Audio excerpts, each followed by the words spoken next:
अस्सलाम वालेकुम। बस पाकिस्तान आज़ादी हासिल करता है 1947 में। इससे पहले Syed Ahmad Khan two nation theory का आगाज़ करते हैं, जिसमें वो कहते हैं कि मुसलमान एक अलग स्टेट है, हिंदू एक अलग स्टेट है। हमें आज़ादी चाहिए ब्रिटिश की डोमिनेशन से, हमें आज़ादी चाहिए हिंदू की डोमिनेशन से। हम अपनी एक आज़ाद स्टेट चाहते हैं। जिसके बाद कायद-ए-आज़म मोहम्मद अली जिन्नाह, अल्लामा इकबाल, इन सारों की जद्दोजहद से 14 अगस्त 1947 में पाकिस्तान आज़ादी हासिल करता है। जिसमें Quaid e Azam Mohammad Ali Jinnah first governor of Pakistan बनाया जाता है, जिसमें वो कहते हैं कि Pakistan came into exist and stay forever.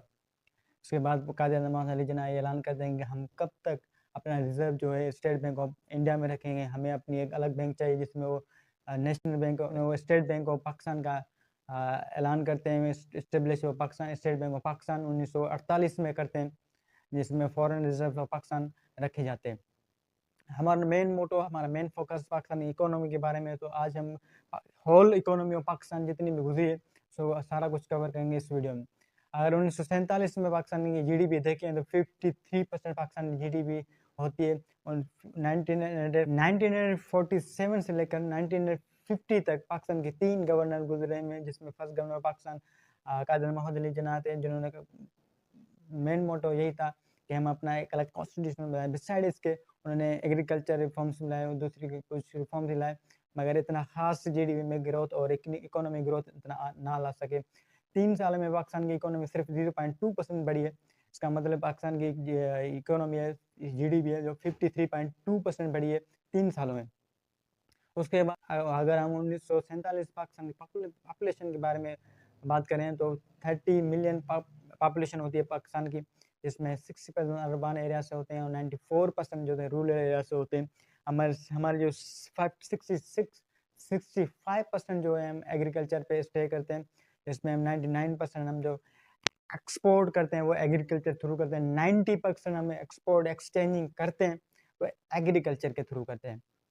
और वेस्ट और ईस्ट की हम देखें तो उनमें ज़्यादातर इन्फ्लेशन होती है, 55 टू 60% इन्फ्लेशन होती है। वो ज़्यादातर लोग जो हैं ऑयल, कोयल, लाइमस्टोन, मार्बल की चीज़ों पे डिपेंड करते हैं, वो सारी चीज़ों में डिपेंड करते हैं, इन्फ्लेशन ज़्यादा होती है। उसके बाद 1950 के बाद हम देखें तो कुछ प्लान बनाए जाते हैं, जिसमें पाकिस्तान के इंडस्ट्री, इंफ्रास्ट्रक्चर और एग्रीकल्चर में फ़ायदा होता है।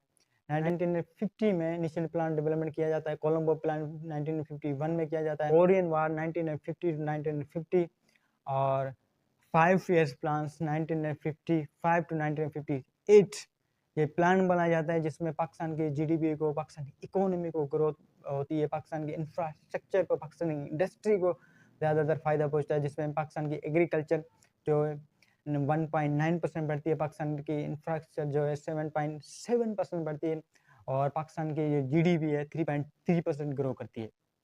अगर हम 1956 में फर्स्ट कॉन्स्टिट्यूशन ऑफ पाकिस्तान पास होता है, जिसमें उर्दू लैंग्वेज को नेशनल लैंग्वेज पाकिस्तान बनाया जाता है, पार्लियामेंट फॉर्म ऑफ गवर्नमेंट बनाया जाता है, जिसमें प्रेसिडेंट को हेड ऑफ स्टेट बनाया जाता है, जिसके बाद ये अथॉरिटी होती है, ये किसी भी गवर्नमेंट को गिरा सकता है।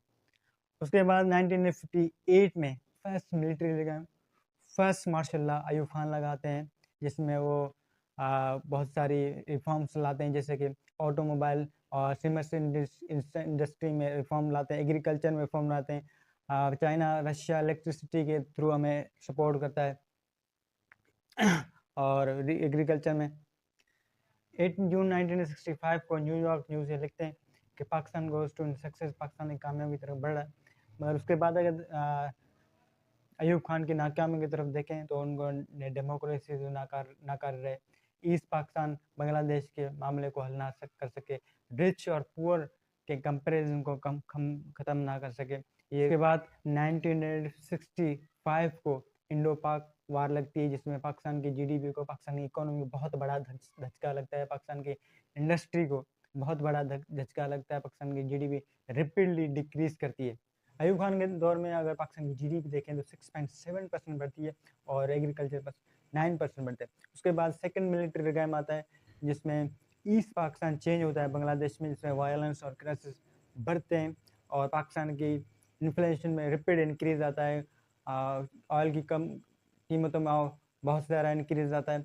उसके बाद इलेक्शन होते हैं और जुल्फ़िकार अली भुट्टो साहब पावर में आते हैं, पाकिस्तान पीपल्स पार्टी पावर में आते हैं, जिसने इन्फ्लेमेशन को और ज़्यादा बढ़ावा दे दिया और ज़्यादा इंक्रीज़ कर दिया। रोटी, कपड़ा और मकान, एक नारा लगा दे, रोटी, कपड़ा और मकान। उसके बाद फ्लड हमें दिखाई देता है 1973, 1974 में बहुत सारा फ्लड आता है, जिसमें पाकिस्तान की एग्रीकल्चर को बहुत बड़ा नुकसान पहुँचाया, इन्फ्लेमेशन को इंक्रीज़ किया, ऑयल की कीमतों में बहुत ज़्यादा बढ़ावा दिया।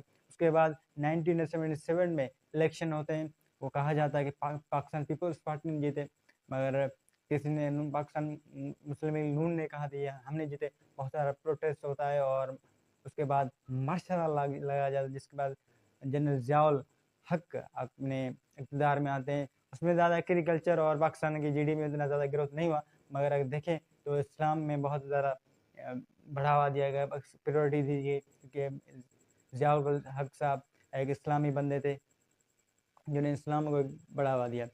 उसके बाद देखें तो अफ़गानिस्तान और रशिया के बाद में एक वार होती है, रशिया इन्वेड करता है अफ़गानिस्तान को, अफ़गान सोविन वार जिसको कहा जाता है, वो होती है। उसमें सऊदी अरबिया और अमेरिका स्पेंड करते हैं पाकिस्तान में मनी, वो कहते हैं कि पाकिस्तान के आगे बढ़ाते हैं, जिसमें पाकिस्तान की वेपन इंडस्ट्री को, पाकिस्तान की इंडस्ट्री को, टेक्नोलॉजी को बहुत ज़्यादा फ़ायदा होता है, पाकिस्तान की इकोनॉमी को बहुत ज़्यादा फ़ायदा होता है।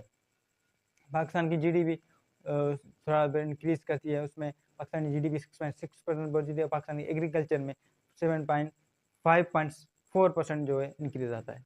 ईयर आता है 1918, जिसमें सब्स्टिट्यूशनल चेंजेस आते हैं, पाकिस्तान की इकोनॉमी थोड़ा बहुत ग्रोथ आता है, पाकिस्तान की पॉवर्टी में डिक्रीज़ आता है, पाकिस्तान की एग्रीकल्चर को थोड़ा बहुत प्रायोरिटी मिलती है।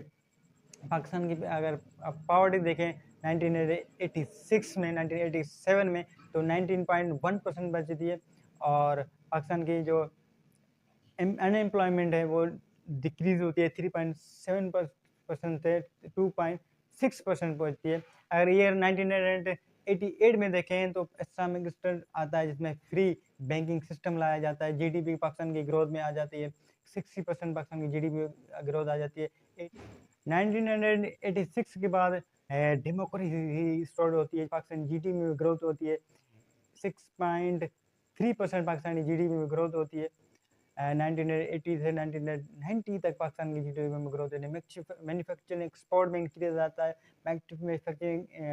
मैन्युफैक्चरिंग ग्रोथ में 8.8% ग्रोथ इंक्रीज होता है, पाकिस्तान की एग्रीकल्चर में 5.4% इंक्रीज होता है। उसके बाद 1998 के बाद ज़ियाउल हक के मरने के बाद पाकिस्तान की पॉलिटिकल मिनिस्ट्री लिया जाए, और पाकिस्तान पीपल्स पार्टी और पाकिस्तान नून लीग पावर में आते हैं। वो कहते हैं मैं पावरफुल हूँ, वो कहते हैं मैं पावरफुल हूँ। क्राइसिस की वजह से क्राइसिस और वायलेंस बढ़ते हैं। इसहाक खान जिसके प्रेसिडेंट थे, इसहाक खान, उसने पीएमएल की हुकूमत को गिराया। उसके बाद पाकिस्तान की हिस्ट्री में वर्स्ट जीडीपी डिक्रीज आता है, पाकिस्तान की जीडीपी में इन्फ्लेमेशन इंक्रीज होती है। 1990 ईयर में पाकिस्तान के जीडीपी देखें तो 4.0% पाकिस्तान की जीडीपी जाकर पहुंचती है, एग्रीकल्चर 4.4% पहुंचती है, और मैन्युफैक्चर 4.8% पहुंचती है। ज़ियाउल के मरने के बाद पाकिस्तान की जो इंस्टेबिलिटी, पॉलिटिकल इंस्टेबिलिटी है, वो ज़्यादा इंक्रीज होती है, वायलेंस बढ़ जाता है। दो पार्टियां आपस में आमने सामने होती है, पाकिस्तान पीपल्स पार्टी और पीएमएल, दोनों पावर में आती हैं। वो बोलती है मैं पावरफुल हूँ, पावरफुल, इंस्टेबिलिटी ऑफ पार्टीशन में आता है। इसके बाद पाकिस्तान की जीडीपी में बहुत रिपीडली डिक्रीज आता है और इन्फ्लेशन में रिपीडली इंक्रीज आता है। 1998 में ज़ियाउल हक साहब की मौत हो जाती है। इसके बाद पाकिस्तान की डेमोक्रेसी तो वापस आ जाती है, मगर पाकिस्तान की पॉलिटिकल इंस्टेबिलिटी जो होती है वो ज़्यादा बढ़ जाती है। 1919 में जो दो पार्टियां पावर में आती है, पाकिस्तान मुस्लिम लीग नून और पाकिस्तान पीपल्स पार्टी, जो पावर में आती है, आमने सामने होती है, और जिसमें हुकूमत होती है पाकिस्तान मुस्लिम लीग नून की। और उस टाइम प्रेसिडेंट थे सर इसहाक साहब, जिसके बाद ये अथॉरिटी थी कि वो किसी की हुकूमत भी गिरा सकते हैं, और उन्होंने मुस्लिम लीग नून की हुकूमत गिराई। इसके बाद पॉलिटिकल इंस्टेबिलिटी ज़्यादा हो गई, क्राइसिस बढ़ गए, पाकिस्तान की जीडीपी और इकोनॉमी को बहुत बड़ा धचका लगता है। पाकिस्तान की जीडीपी जो 1966 में देखें तो पाकिस्तान हिस्ट्री में कमतर जीडीपी देखी जाती है।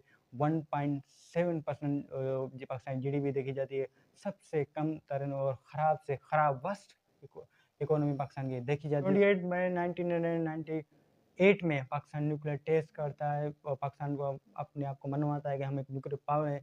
इसके बाद फ़ौरन जो डिबेट है, पाकिस्तान के जो फंड्स हैं वो मिलना बंद हो जाते हैं और पाकिस्तान जो जीडीपी है और बदतरीन हो जाती है और पाकिस्तान की जीडीपी जो है वो 4% जगह पहुँचती है। इसकी वजह से हम उस टाइम पाकिस्तान को बैंकक्रप्ट ऑफ पाकिस्तान भी कहा जाता है। पाकिस्तान की एग्रीकल्चर 4.4% पहुँचे। उसके बाद 1999 में मार्शल लॉ को मनसूख कर दिया जाता है। इसके बाद जनरल परवेज़ मुशर्रफ साहब की हुकूमत आती है। अयूब खान को एरा को देखा जाए तो थोड़ा बहुत फ़ायदेमंद था पाकिस्तान के लिए, मगर उसके बाद आती है परवेज़ मुशर्रफ की हुकूमत। परवेज़ मुशर्रफ की हुकूमत के दौरान 2001 में पाकिस्तान की इकोनॉमी में थोड़ा बहुत डेवलपमेंट मिलती है, क्योंकि उस दौरान 2001 में 9/11 अटैक होता है अमेरिका में, जिसको ओसामा बिन लादेन करते हैं। इसमें पाकिस्तान की मिलिट्री को आगे लाया जाता है। पाकिस्तान मिलिट्री को थोड़े बहुत फंड मिलते हैं, जिसमें कहा जाता है कि 2002 में ये देखा गया है कि $11 बिलियन पाकिस्तान को जो फंड मिला था, जो पाकिस्तान की इकोनॉमी की जीडीपी को थोड़ा बहुत फ़ायदा हुआ। जो 4% पाकिस्तान की जीडीपी थी वो जाकर पहुंची 17% में। $11 बिलियन पाकिस्तान को फंड्स मिलते हैं, जिसमें $9 बिलियन पाकिस्तान जो अपने रिजर्व्स में रखता है। ईयर आता है 2008, जिसमें एक मतलब फिर इलेक्शन होते हैं, एक मतलब फिर दो पार्टियां पावर में आती है, PMLN और PPP, पाकिस्तान पीपल्स पार्टी और पाकिस्तान मुस्लिम लीग नून, जिसमें पाकिस्तान पीपल्स पार्टी एक मतलब फिर ये इलेक्शन जीतती है और एक मतलब फिर पाकिस्तान को धकेलती है उसकी प्रॉब्लम की तरफ, और पाकिस्तान की इन्फ्लेशन से एक मतलब फिर जो इंक्रीज हुई है मिसमैनेजमेंट की वजह से, पॉलिटिकल इंस्टेबिलिटी की वजह से पाकिस्तान की जीडीपी एक मतलब फिर जो है वो ख़राब तरीन हो जाती है और फिर पाकिस्तान की जीडीपी वो ख़राब हो जाती है। ईयर 2010 में पाकिस्तान में फ्लूड दिखाया जाता है, जिसमें पाकिस्तान की एग्रीकल्चर जो है एक मरतबा फिर बहुत बड़ा नुकसान होता है। काटन, वीट जो हम एक्सपोर्ट करते हैं, जिसकी वजह से हमारी जीडीपी को फ़ायदा पहुँचता है, एक मतलब फिर जो है वो नुकसानकार होता है। पाकिस्तान की एग्रीकल्चर को बहुत बड़ा नुकसान होता है। इसमें मैंने पहले भी बताया था 90% जो हम एक्सपोर्ट अर्निंग करते हैं वो एग्रीकल्चर के थ्रू करते हैं, लेबर के थ्रू करते हैं। इसमें 2010 में बहुत बड़ा फ्लड आता है और पाकिस्तान की जो जीडीपी है उसमें बहुत बड़ा नुकसान होता है। 2008 से लेकर 2013 तक पाकिस्तान पीपल्स पार्टी की हुकूमत रही है। 2010 में जो फ्लड हुआ था, पाकिस्तान की एग्रीकल्चर नुकसान हुआ था, पाकिस्तान की जो इन्फ्लेशन इंक्रीज हुई थी। अगर उसमें 2013 में हम पाकिस्तान की जीडीपी देखें तो पाकिस्तान की जीडीपी जो 70% थी वो जगह डिक्रीज हो जाकर पर 4% जाकर पहुँचती है, और एग्रीकल्चर जो है वो 2% जगह पहुँचता है। परवेज़ मुशर्रफ की हुकूमत हम देखें तो पाकिस्तान की जीडीपी 2% थी, जिसको डिक्रीज करके 4% किया गया। 2013 के बाद देखें तो पाकिस्तान मुस्लिम लीग नून इक़्तिदार में आती है, पावर में आती है। पाकिस्तान मुस्लिम लीग नून की गवर्नमेंट आती है। इसके बाद ये कहा जाता है कि उन्होंने IMF से ज़्यादा लोन लिए थे, मगर पाकिस्तान की जीडीपी और पाकिस्तान की इकोनॉमी को तो थोड़ा बहुत इंक्रीज़ किया था। 2013 से लेकर 2017 तक पाकिस्तान मुस्लिम लीग नून की हुकूमत रहती है। उसमें ख़ास इतना चेंज और इतना पाकिस्तान की जीडीपी को फ़ायदा नहीं हुआ। कि मैं खुलूस नीयत से पाकिस्तान का हामी और वफादार रहूँगा। उसके बाद एक नई पार्टी, एक नया पॉलिटिकल पर्सन इमरान खान साहब पावर में आते हैं, उनकी हुकूमत होती है। पाकिस्तान तहरीक इंसाफ की जो होती है हुकूमत आती है, इसमें वो और ज़्यादा पाकिस्तान की जीडीपी को धकेल देते हैं। पाकिस्तान की हिस्ट्री में अगर जब पाकिस्तान की जीडीपी देखें तो ख़राब में ख़राब जो जीडीपी हुई है वो पाकिस्तान तहरीक इंसाफ की हुकूमत में 0.39% पाकिस्तान की जीडीपी रही है, वो इमरान खान साहब की हुकूमत में रही है। और अगर लोन देखें तो बहुत ज़्यादा जो लोन लिया है, हालांकि लोन नवाज शरीफ साहब ने लिया था, पाकिस्तान मुस्लिम लीग नून की हुकूमत में लिया गया था, मगर लोन सबसे ज़्यादा लोन देखें तो इमरान खान साहब ने लिया था $70 बिलियन जो लोन लिया था वो इमरान खान साहब ने लिया था। पाकिस्तानी जीडीपी को बहुत बड़ा नुकसान हुआ था। उसके बाद नो कॉन्फिडेंस वोट लेकर 7 पार्टी कोलिशन होकर पाकिस्तान तहरीक इंसाफ की हुकूमत को गिराया जाता है और एक मरतबा फिर हुकूमत आती है पाकिस्तान मुस्लिम लीग नून की। अगर देखा जाए तो पाकिस्तान की जो इकोनॉमी है, पाकिस्तानी जीडीपी है, वो शुरू से ही बहुत सारे प्रॉब्लम का फेस करती है। पाकिस्तानी जीडीपी जो है इतना ज़्यादा ख़ास जो है वो सही नहीं हो सकी। अगर हम अपने पड़ोसी मुल्कों की देखें तो जीडीपी इंडिया की देखें तो वो उसकी ज़्यादा है। हमारा जो ईस्ट पाकिस्तान बांग्लादेश या उसकी जीडीपी देखें तो वो उसकी जीडीपी हमारे से ज़्यादा है। उनके रुपया देखें तो हमारे रुपये से ज़्यादा